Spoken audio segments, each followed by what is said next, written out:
Ça va connecter avec ABBA Technology. Connectons la World Tech à vos projets. Ça va connecter avec IT Road, le match parfait du conseil et de la transformation digitale. Quelle est la maturité du cloud au Maroc? Un livre blanc sur le sujet vient tout juste d'être dévoilé. On vous dit tout, ici depuis GITEX Africa 2026. Bienvenue au match parfait d'Orange Maroc et de l'OSIM.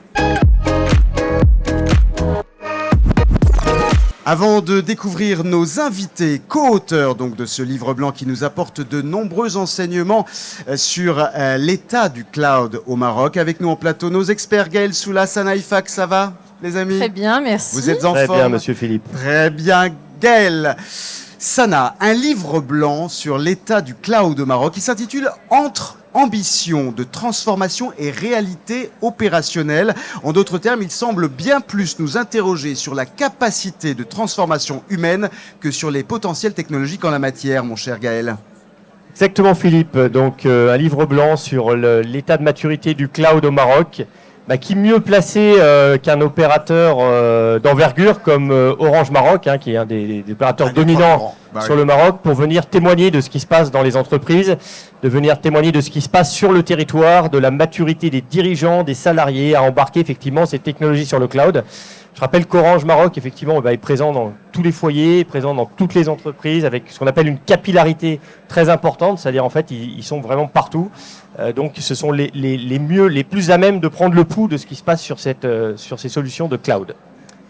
Faire du cloud un accélérateur de souveraineté, d'efficacité, d'innovation et non un simple outil technologique. On va comprendre tout ça avec nos deux invités, mais on découvre pour commencer leur profil. Mohamed Bennis, B2B Sales Director Orange Maroc. En fait, cette émission m'a lancé la pression de fierté d'avoir développé ce livre blanc pour le marché marocain. C'est Mohamed Saïdi, je suis le secrétaire général de l'OSIM. J'étais ravi d'intervenir dans le plateau Let's Connect Africa. Je trouve que c'est une très belle émission qui va rapprocher certainement les professionnels, les experts de l'IT de la communauté, de présenter tout ce qui est nouveau et de sortir avec de belles recommandations. Mohamed Bennis, Orange Maroc, un des 3 grands opérateurs au Royaume avec près de 19 millions de clients, 420 points à travers tout le pays, mais surtout une progression côté part de marché globale puisque vous êtes en passe de dépasser l'opérateur historique Maroc Télécom et sur la téléphonie mobile, disons-le clairement, vous êtes le leader. Qu'est-ce qui explique une telle santé, une telle croissance, Mohamed? Merci pour l'invitation. Nous essayons On va peut-être rapprocher le micro, voilà. Ouais, nous essayons de faire au mieux pour contribuer à la numérisation du Maroc à travers un effort constant, des investissements sur nos data centers et aussi effectivement pour offrir à chaque Marocain, à chaque entreprise ou organisation publique marocaine le meilleur de la technologie et leur faire profiter du meilleur du groupe Orange ici au Maroc. La croissance la plus dynamique, on l'observe surtout au Maroc dans la fibre optique qui a atteint l'an dernier plus d'1 million d'abonnements, en hausse de 26% sur un an, ce qui était un bond énorme. Cette consommation accrue de la fibre, ça vient plus de la demande des particuliers, des entreprises, ou bien c'est l'offre finalement qui est plus grande du fait des infrastructures dont le pays se dote depuis plusieurs années? Moi, je dirais les deux. C'est vrai que le Maroc est un pays un petit peu atypique par rapport à ce qu'on a vu en Europe, parce que le développement des réseaux mobiles ont eu lieu avant le développement du fixe. En Europe, on avait les réseaux câbles, les réseaux fixes, bien avant, la démocratisation du mobile. Au Maroc, c'était vraiment l'inverse. Et donc, finalement, on a pu bénéficier d'un effet, le fait qu'on a pu développer le fixe un peu sur le tard, on a pu aller directement à la fibre. La fenêtre ADSL n'a pas duré trop longtemps. Ouais, c'est ça. Ouais, un problème micro. Ouais. Elle est toujours là, mais le fait qu'on a densifié les plus grandes villes au départ, les villes moyennes ensuite, ça a bénéficié à la fois Vous avez maillé le réseau, hein. On a maillé, ça bénéficie à la fois aux clients, ce qu'on appelle, individuels, enfin les B2C, mais aussi aux clients B2B. Et les usages, effectivement, sont de plus en plus importants. Vous avez inauguré récemment un nouveau data center de dernière génération. Il s'appelle Orange Tech. Il vise à renforcer la souveraineté numérique du Maroc, notamment dans le cloud. Précisons d'ailleurs que vous privilégiez chez Orange Maroc une stratégie qui est multi-cloud, avec des solutions de cloud privé, hybride, public, via plusieurs partenariats stratégiques. Là aussi, on est dans la logique de maillage. Hein. Effectivement, nous sommes vraiment d'abord très fiers d'avoir inauguré Orange Tech, qui est notre plus grand data center, je dirais, d'Orange dans la région, et un des plus modernes au Maroc. Effectivement, nous sommes dans cette stratégie multi-cloud pour à la fois offrir le meilleur de la technologie dans un mode, entre guillemets, souveraineté, où les données sont résidentes dans nos data centers. C'est très très important pour se conformer aux lois en vigueur pour les OIV, hein, pour les entreprises et infrastructures vitales. Mais aussi, on offre du cloud public et du cloud en partenariat avec les hyperscalers pour bénéficier du meilleur de leurs services. Le cloud, c'est aujourd'hui le véhicule principal de la transformation digitale. Mohamed et Saïdi, l'OSIM, l'organisation qui regroupe et représente, on le rappelle, les utilisateurs des systèmes d'information au Maroc, vous venez de dévoiler, en collaboration avec Orange et avec le cabinet Wavestone, un livre blanc sur l'état de maturité du cloud dans le pays. Et votre enquête, elle dévoile une situation qu'on peut dire en demi-teinte. Il y a des avancées significatives, avec en particulier des modèles d'adoption qui ont évolué de manière exponentielle, mais il reste des défis pour les entreprises. C'est quoi ces principaux défis ? Alors, on ne peut pas améliorer quelque chose qui n'est pas mesurable. C'est pour ça que l'OSIM, depuis sa création, elle développe avec ses partenaires des livres blancs sur des thématiques pointues, ponctuelles et des verticales. Et nous avons eu avec nos amis d'Orange, qui est un adhérent, qui est un grand partenaire, ce beau livre blanc qui avait comme objectif premièrement de dresser un état des lieux du cloud au Maroc à travers une enquête qui a touché plus d'une 50aine de grandes entreprises marocaines pour pouvoir avoir des chiffres sur des domaines pour mieux axer nos actions, que ce soit côté opérateur cloud au Maroc, côté utilisateur, mais également côté pouvoir public, institutions, etc. Donc effectivement, nous avons mené cette enquête qui a donné un certain nombre de chiffres qui sont assez frappants, qui a démontré une maturité de migration vers le cloud qui était très variable.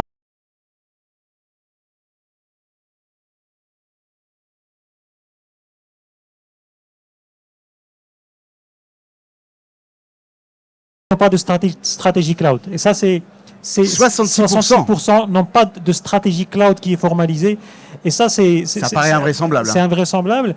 Et du coup, parmi les choses qu'on a sorties à travers ce livre blanc, c'est une démarche méthodologique de mettre en place une stratégie de migration vers le cloud. Ça, c'est très important. Lorsqu'on parle de démarche méthodologique, on parle de comment, on parle de la gouvernance, on parle des ressources, des talents cloud, etc., etc. Et ça, je pense, on a réussi à travers ce beau partenariat de sortir un certain nombre de recommandations, de guidelines, qui contribueront dans l'amélioration de cette situation au Maroc. Oui, parce que c'est ça, il y a le constat, il y a l'état des lieux, mais vous proposez aussi, et vous venez de le dire, une série de recommandations stratégiques pour les décideurs afin de les aider tout simplement à structurer leur feuille de route et accélérer donc cette adoption du cloud qui est, on le constate avec les chiffres, assez diamétralement opposés parmi certaines entreprises. Parmi les recommandations, justement, laquelle serait la plus urgente selon vous à mettre en œuvre ? Alors, la plus importante, qui est la première dans le livre blanc, c'est ancrer le cloud dans la stratégie de l'entreprise.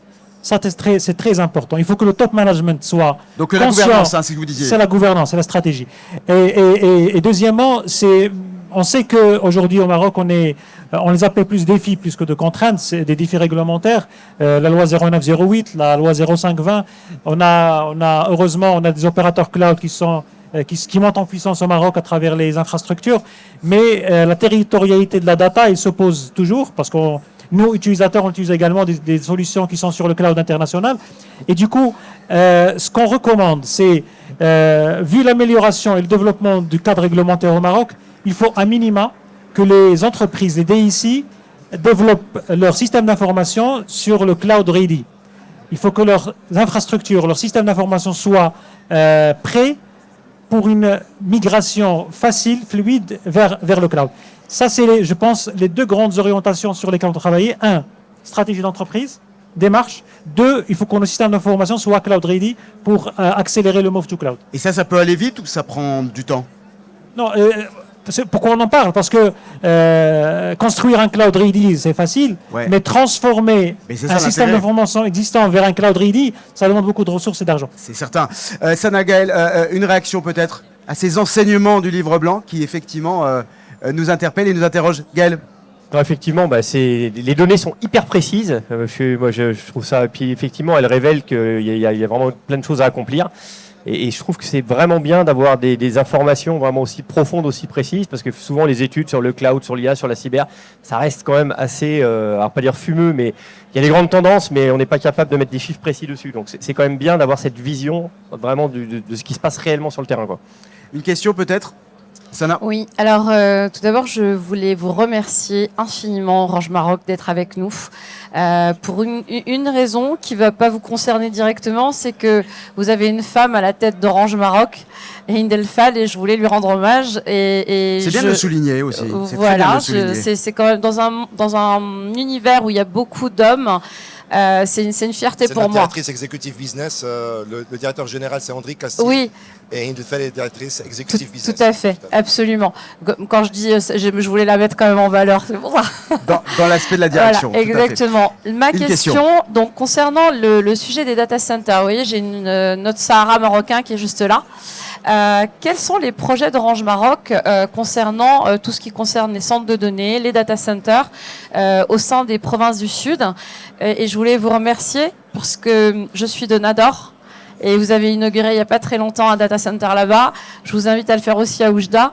Mais maintenant, répondez-moi sur la partie province du Sud. Logique des régions. Alors, sur les territoires. Ouais, merci Sana. En fait, sur les data centers, c'est un des leviers. On va changer, s'il vous plaît, de micro. Voilà, je pense que ce micro-là a un petit souci. Merci à vous. Ouais.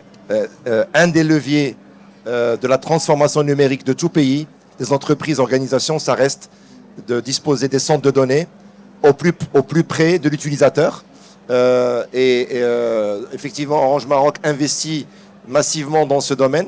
On a déjà des data centers qui sont présents au Maroc depuis un moment, qui sont certifiés avec les meilleures normes internationales. On a lancé dernièrement, depuis quelques mois, Orange Tech, un des plus grands d'Orange dans la région.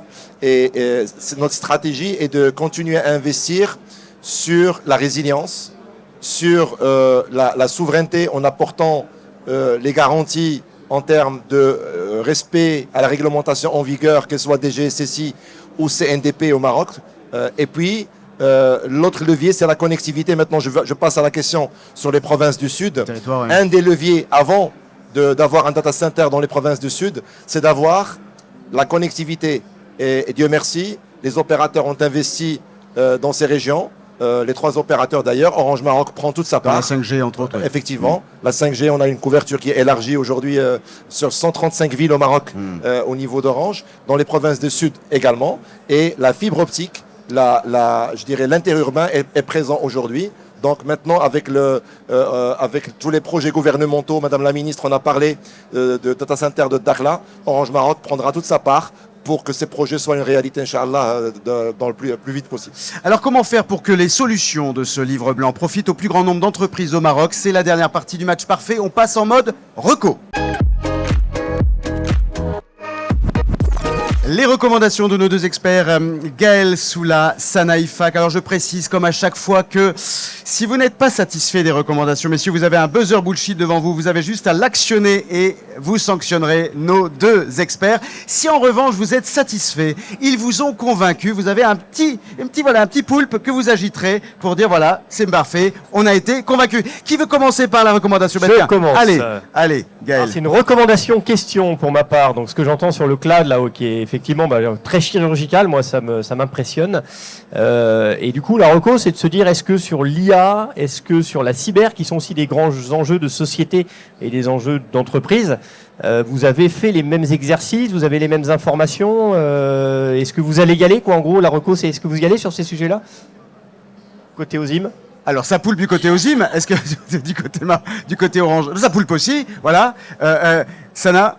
Non, moi je vais dire quelque chose. Une recommandation. Alors c'est une recommandation, félicitations. Pas question. Félicitations, pourquoi? Parce que vous avez répondu, je connaissais la réponse, au niveau des provinces du Sud. quand je suis allée pour la première fois à Dakhla il y a 3 ans, Orange Maroc était le premier à être présent au niveau de la fibre optique et des infrastructures télécom. Donc je tenais à vous féliciter. Donc c'était une question, je voulais savoir si vous maîtrisiez votre sujet et vous le maîtrisez très bien. Je voulais vous dire également que je trouve ce livre blanc que vous avez écrit avec l'OSIM d'une très grande expertise et pertinence. Je vous recommande, en tant qu'experte, on va dire, des télécoms depuis 30 ans, de continuer à travailler avec l'écosystème. Et je voulais souligner que, monsieur Si Mohamed Pénis, vous avez été quelqu'un d'important au sein de l'OSIM. Et donc, c'est cette collaboration, si je peux me permettre, qui a permis d'avoir un tel ouvrage avec une telle expertise. Le dernier point, pardonnez-moi, je suis longue. Donc la recommandation, c'est d'amplifier, on comprend ça. Exactement. Et au niveau international, puisqu'Orange est une entreprise internationale, je me félicite de voir ce développement entre la France et le Maroc sur ces sujets de nouvelles technologies. Comme on l'a dit tout à l'heure, l'OSIM est un vrai partenaire de confiance, donc continuez dans cette voie-là. Alors, voilà, très rapidement, voilà, en poulpe, là, voilà, c'est unanime. Très rapidement, une petite réaction, mais très rapide. Non, mais je voulais remercier Sana par rapport à son témoignage. Effectivement, nous, on se félicite également de la collaboration qu'on a avec l'OSIM. Effectivement, j'ai une petite histoire. J'étais président de l'OSIM par le passé. Avec les amis de l'OSIM, on a pu passer... on a changé de paradigme. La question était, c'est pas est-ce qu'on doit faire le cloud ou pas, est-ce qu'on doit y aller ou pas, c'est comment le faire. Et le fait d'accéder aux membres de l'OSIM, de pouvoir les faire témoigner sur leur parcours, leurs difficultés et les clés, les facteurs de réussite, et les partager dans ce livre blanc a été pour nous une réelle fierté. Voilà. Il y avait l'expertise. Très rapidement, très rapidement. Très rapidement, s'il vous plaît. Poser une question sur l'IA et sur la cybersécurité. Eh ben, la nouvelle vision de l'OSIM 26-28, elle s'articule autour de ces deux axes, l'IA et la cybersécurité. Et deuxièmement, l'OSIM organise chaque année un osimètre cybersécurité, un livre blanc cyber, pour avoir les chiffres sur la partie cyber chaque année pour l'écosystème marocain. Voilà. S'il est d'aussi grande qualité que l'autre livre blanc, il faut y aller. Et juste avant sur ce volet-là, peut-être un scoop en commun. Un scoop, on aime ça. On va avoir un livre blanc développé en commun sur l'IA bientôt, Inch'Allah, entre Orange et le voilà, celui qui était attendu. C'est ici. Et sur ces bonnes nouvelles que se termine le match parfait d'Orange Maroc et de l'OSIM. Merci à vous, messieurs. Et longue et belle vie au développement d'un cloud souverain au Maroc. Merci à vous. Merci.